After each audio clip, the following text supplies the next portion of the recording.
Sri Sai Nathaya Namaha. In this Leela, I am going to share how Shama hid Baba's 2 rupees in Dwarika Mai. Shama did a few jobs before he devoted his life to Baba. He worked as an assistant master in the junior school that was adjacent to the Dwarika Mai. Then he took up the post of Patil of Ashtakam, a village about 20 miles from Shirdi. Simultaneously, he learned Ayurveda and administered Jadi Booty, that is, plants with medicinal value, to the sick and ailing. At the time, he was close to Baba and their Renanubandhik relation were established. Shama was famous for his Ayurvedic skill and many famous people from Mumbai came to consult him.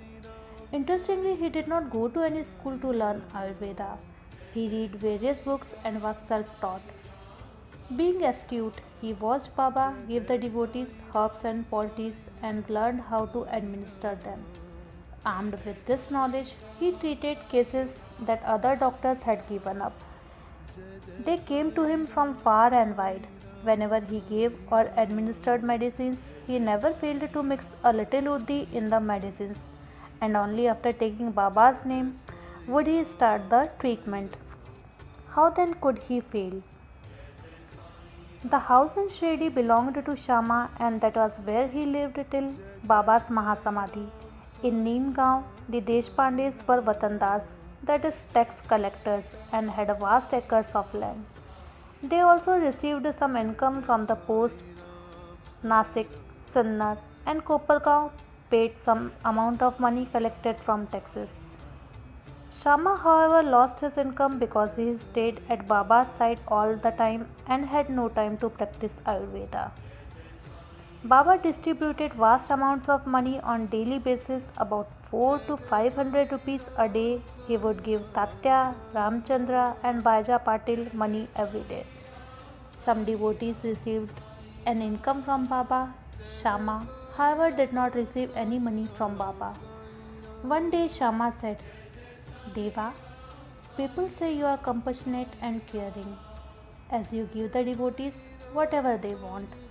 To some, you give a husband or wife, to others, children, and yet to others you give money or wealth.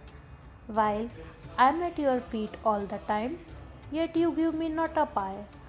I can't even get a money from you to buy some tobacco. How does this happen? I don't think there is anyone as stingy as you in the world, Deva. You tie a rag around your head, sit in this masjid and smoke a chillam, and then go around this village begging for food and eat it. Then how can you give me anything? Now everyone calls you God, but who made you God? But me. Otherwise everyone would be calling you a begging fakir. Baba was calm during this outburst. Then he said, Shama, money is not for you. Your mission is quite unusual.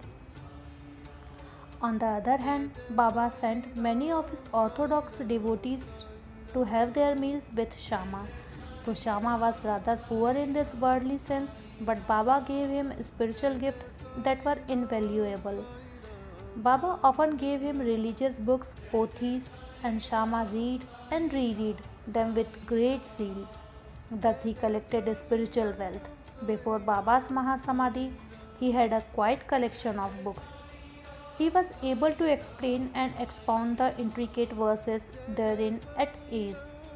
The other spiritual gift that Baba gave was to send Shama on pilgrimages. In fact, Shama had visited all the holy sites across the length and breadth of India. Kashi, Chardham, and Jagannath Puri were some of the holy sites he visited. Every day Baba received numerous letters and Shama would read them aloud to Baba and according to Baba's order reply them. If any bhakta had sent any money, he would go and collect the money from the post office and hand it over to Baba. This he did diligently and never failed to give the exact amount to Baba. Once a bhakta had sent a money order of 2 rupees, Shama went and collected it from the post office. On his way back, he changed the intention of returning it to the Baba. He hid the money in the Dwarika mine. There was a huge door for the room that housed the Rath. He kept the money over the door in a crevice near the wall. The omnipresent Baba said not a word. Shama, however, thought, how will Deva know this? Then disaster struck. One night there was a theft in his home and the thief robbed him of 250 rupees. He searched for it everywhere, reported it to the police, but it was futile. There was no trace of the thief or his money. Then, in desperation, he went to Baba and said, Baba, there was a theft in my home and the thief stole 250 rupees. Do you feel good about this? That a poor man like me lost so much of money? Are Deva, can I tell my tale of woe to you?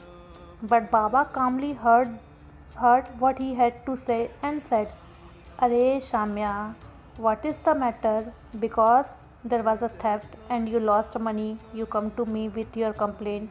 But when my 2 rupees were stolen, to whom should I complain?